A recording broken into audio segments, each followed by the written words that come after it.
quel sogno cos'è?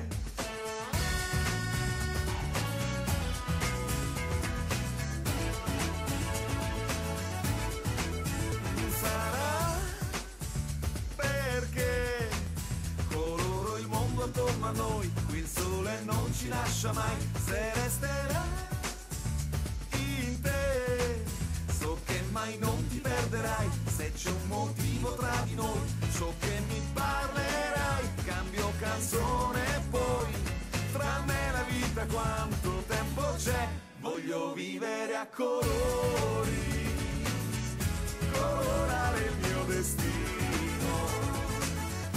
voglio un giorno senza fili, che mi muovono le mani, voglio vivere a colori, colorare il mio destino, e rubare un sogno e poi, lo sai, quel sogno cos'è? Allora adesso voglio parlarvi di un evento molto importante che si svolge nella nostra terra a luglio per la terza volta, la terza edizione del Campsi Festival, che viene organizzato dalla nostra ospite. Lei si chiama Sara e rappresenta il suo gruppo, che sono le donne di Ararat. Buonasera Sara, benvenuta.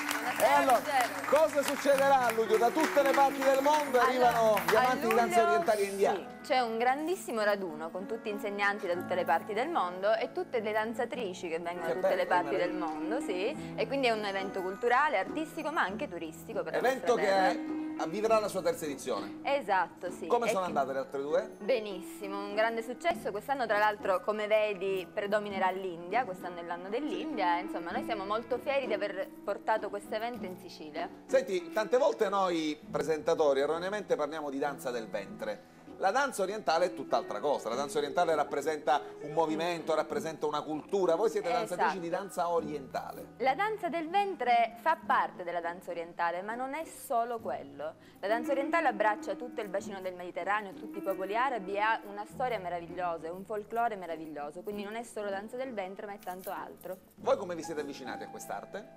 Io sono stata in Libano in un viaggio, a proposito di viaggi, questa è la serata dei viaggi. Sono stata in Libano e mi sono insomma fatta affascinare dalla cultura orientale e anche dalla danza, quindi quando sono tornata qui ho deciso di studiare seriamente e di costruire la mia scuola. Ed è facile trovare, perché diciamo è forse più facile portare la figlia o la ragazzina alla danza classica, al funk, all'hip hop, piuttosto che alla danza orientale, che può sembrare anche una cosa un po' seria, invece no, ma le ragazze dico, arrivano e si fanno immediatamente prendere da io questa ho alunne, disciplina. anzi le saluto tutte quante, io ho alunne dai 5 anni ai 70 anni. Che bello. Quindi questa danza abbraccia tutte le età, non c'è bisogno di una forma particolare, c'è bisogno soltanto dello spirito e della voglia di scoprire il proprio corpo, che si muove in 1000 modi che noi non conosciamo.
गुलाबी